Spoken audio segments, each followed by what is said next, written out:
Good evening, everyone. I trust that this message finds you well, and I thank you for spending time with us. Tonight I want to talk to you about giving. As you all know, on Sunday night we spoke about remembering the prophecy. God has made promises to us. He's warned us of things that were to come. He's made promises about what He is already doing in our midst. And last night, I spent some time talking to you about the plan.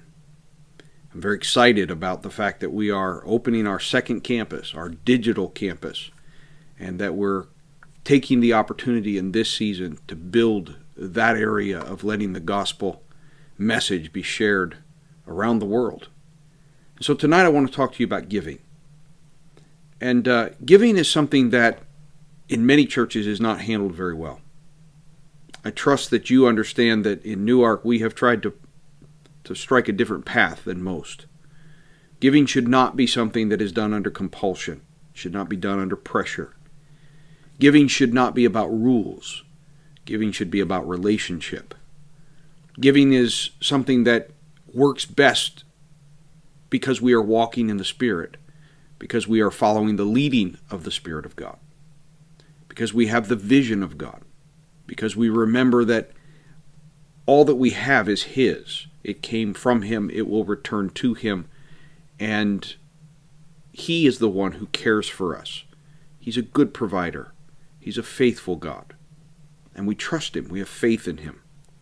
And so tonight, I want to talk to you about giving in general. I want to talk to you about the principles of giving. And yes, we're going to talk about money.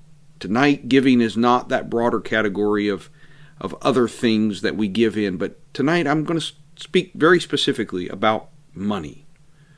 And but I'm going to trust that you understand it in the context of the Scriptures, in the context of the principles that we've always operated by. I'm going to talk to you about practical things related to it. How to do it in the midst of this COVID-19. How is it that you even transmit money to the congregation? How do you contribute? Because church is still going on. As I've already mentioned to you, we have not shut our doors. We've simply moved locations. And but I also want to share with you a larger vision so that you can understand why it's still incredibly important that you continue to worship God in giving. And so to begin tonight, I want to turn your attention to a story that all of you know very, very well. Jesus has come upon a crowd of people unexpectedly. A large crowd of people. And he, unlike us, he's not overwhelmed by what he's faced with. In fact, the Gospel of John tells us that Jesus, in chapter 6, verse number 5, that Jesus looks out and he sees this large crowd and he almost, I like to think, with a twinkle in his eye, looks at Philip and says, "Where can we buy bread to feed these people?" Where can we buy bread? The Scriptures tell us that he said this to stretch Philip's faith. Faith in what? Faith in Jesus. Every single time that we face something that is bigger than us, it is a moment in which God wants to stretch our faith. It's not stupidity. It's belief in Him. And the very next sentence is a very important one. He already knew what he was going to do. So his question was not really a hypothetical. It was not really something that he needed an answer to, but he asked it for Philip to begin to question and to examine what did he think Jesus could do? What did he think could happen? Where can we buy bread for these people? And immediately Philip's mind goes to money. And money's important, don't get me wrong. But in this particular case, it wasn't about money. So Philip answers and he says 200 silver pieces, which I'm assuming in Philip's mind that was a lot of money. He says, wouldn't buy enough bread for each person to just get a single piece. Meanwhile, standing by, one of the disciples, Andrew, who's Simon Peter's brother, he says to Jesus, there's a little boy here who has 5 barley loaves and 2 fish. But that's a drop in the bucket for a crowd like this. What's that going to do any good, Jesus? All we got is this little boy's lunch. And there's a lot we could spend time talking about what that little boy was and how he volunteered it and where he was sitting and how Andrew knew about it. But tonight the point I want you to understand is that somebody had enough faith to put into the hands of Jesus what they had. Little boy had 5 loaves and he had 2 fish. And through Andrew, a human intermediary, he had enough faith to put it in the hands of Jesus. Now you know the rest of the story. Jesus takes the loaves, he takes the fish, and he begins to break them. As the people sit down and the disciples begin to pass them out.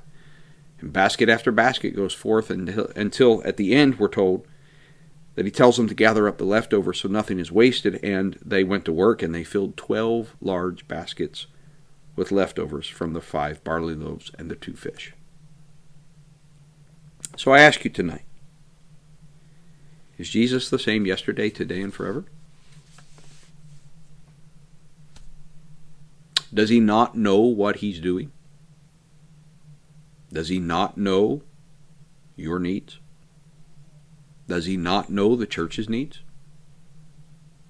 Does he not know my needs?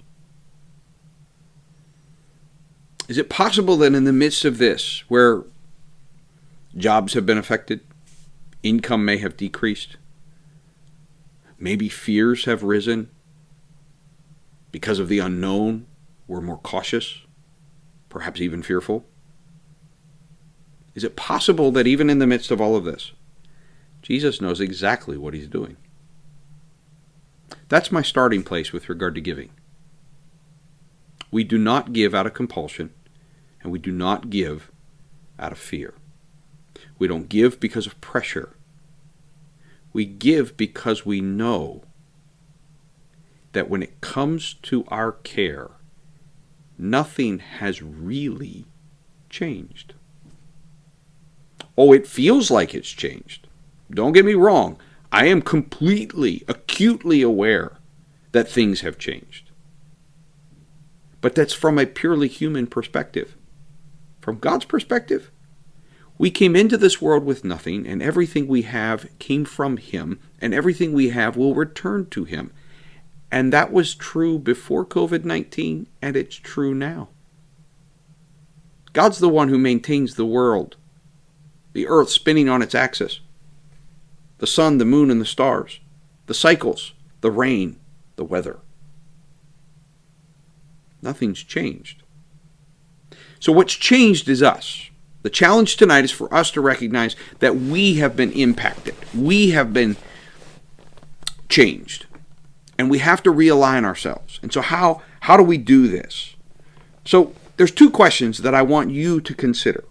There's 2 questions that I want you to think about in light of the boy and his lunch. Number 1, of what you have, how much does Jesus need?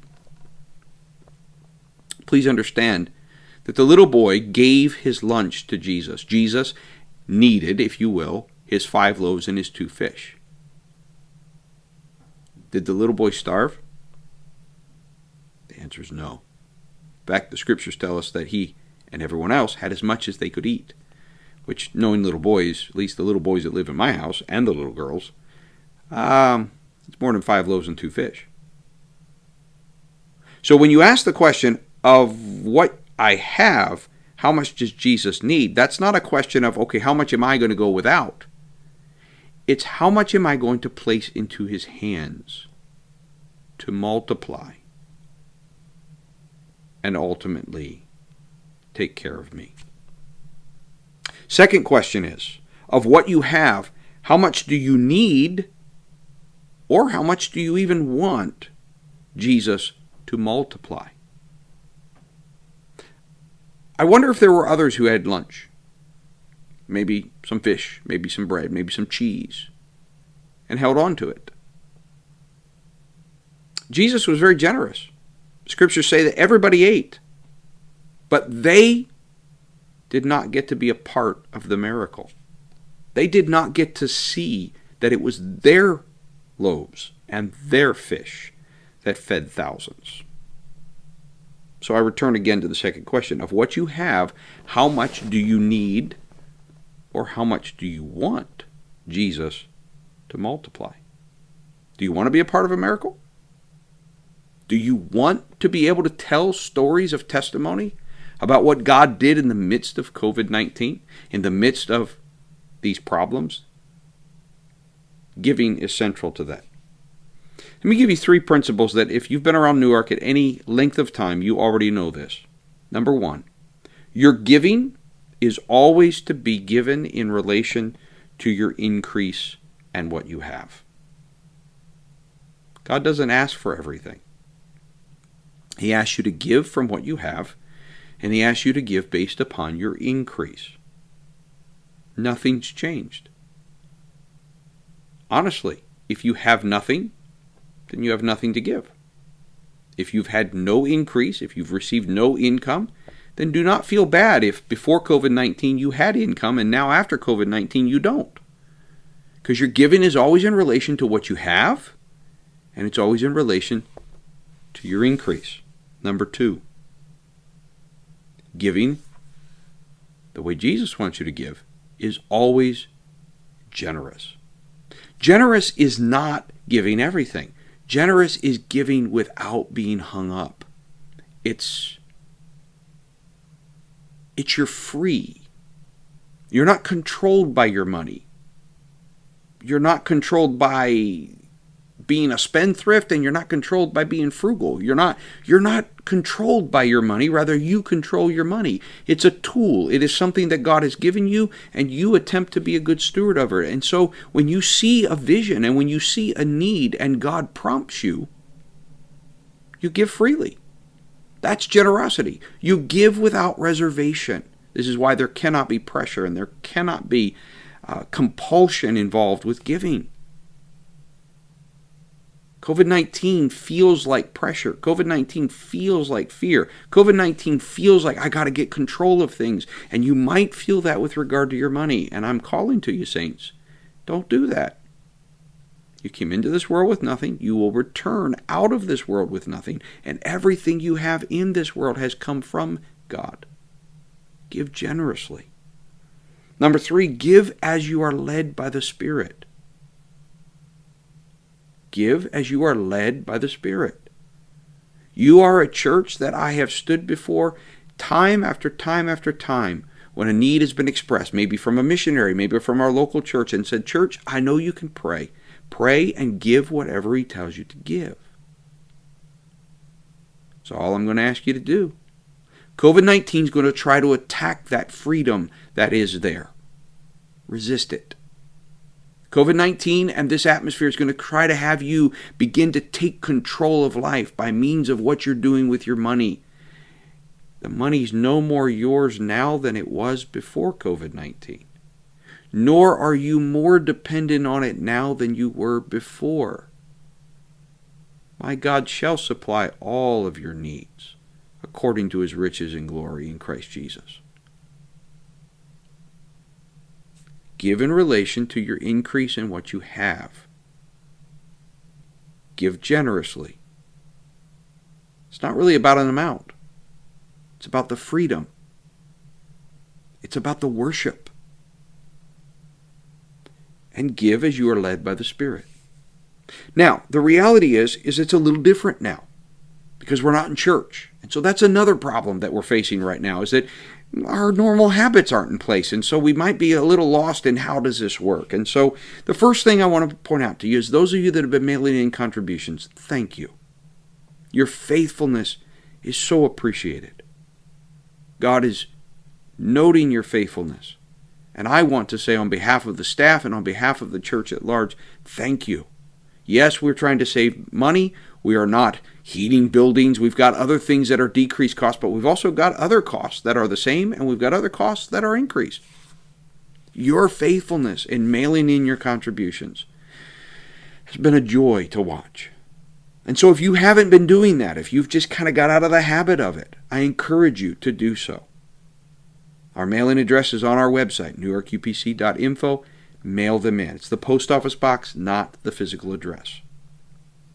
The second is cash contributions.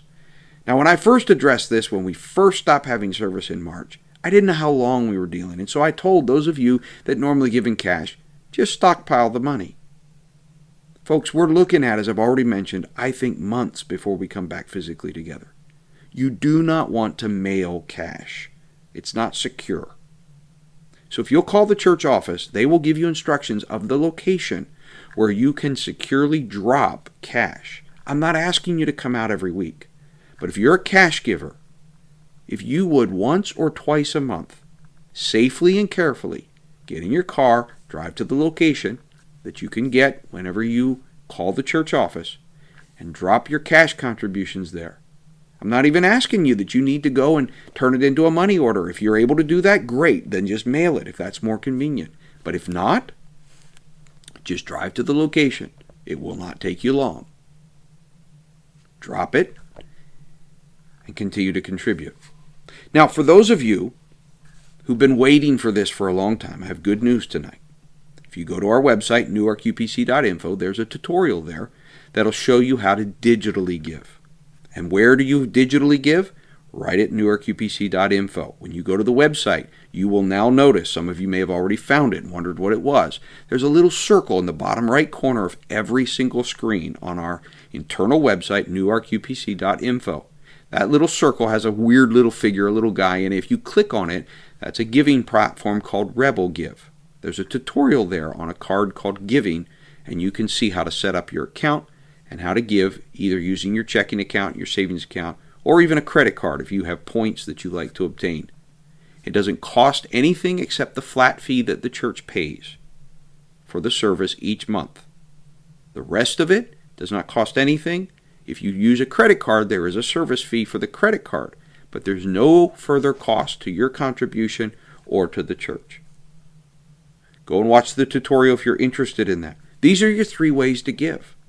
It's a little different than walking up the aisle and dropping something in the offering plate. And when we come back together, the digital giving will still be available to you. In fact, we're going to have cards printed up for you that say, I gave digitally, and that way you can participate in the march and then giving.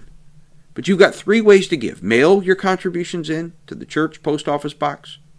Drop them off at the secure location, which you can obtain by calling the church office. Or our new digital giving, which I have been working on for several years to get so that we have nothing of your contribution going towards processing fees and costs.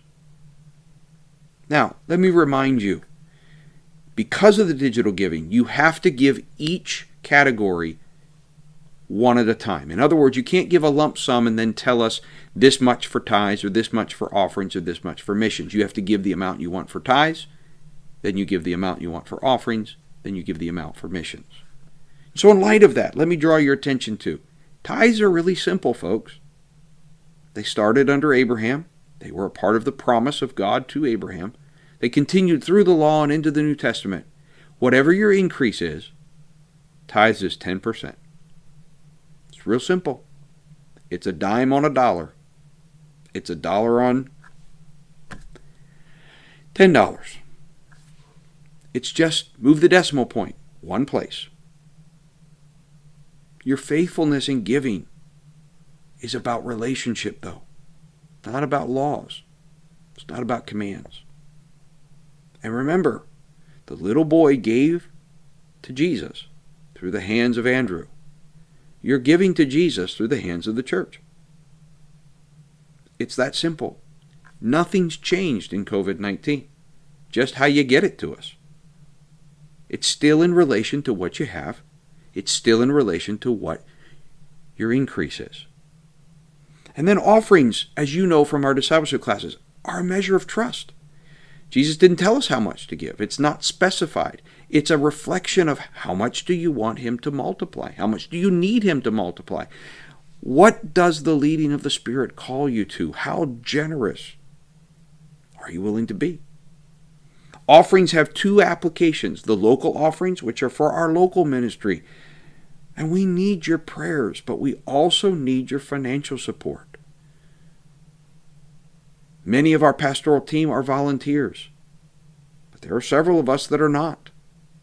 Our families are relying upon you. We're going to eat based on your contributions. The church is going to do the work of the ministry and equipping you to do that work of the ministry based upon your giving. Your faithfulness in giving is important.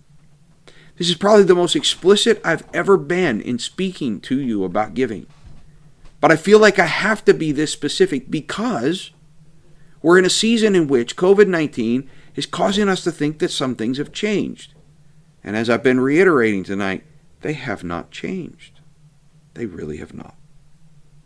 Of course, our missionaries, they still need our funds. They need our prayers. They need our financial support. So whether you're sending a check in and you're telling us how much is for tithes and offerings and missions, or whether you're going to drop cash in there, you need to tell us again how much is for offerings, how much is for missions, how much is for tithes. Because if you just give us cash, it's going in the offering.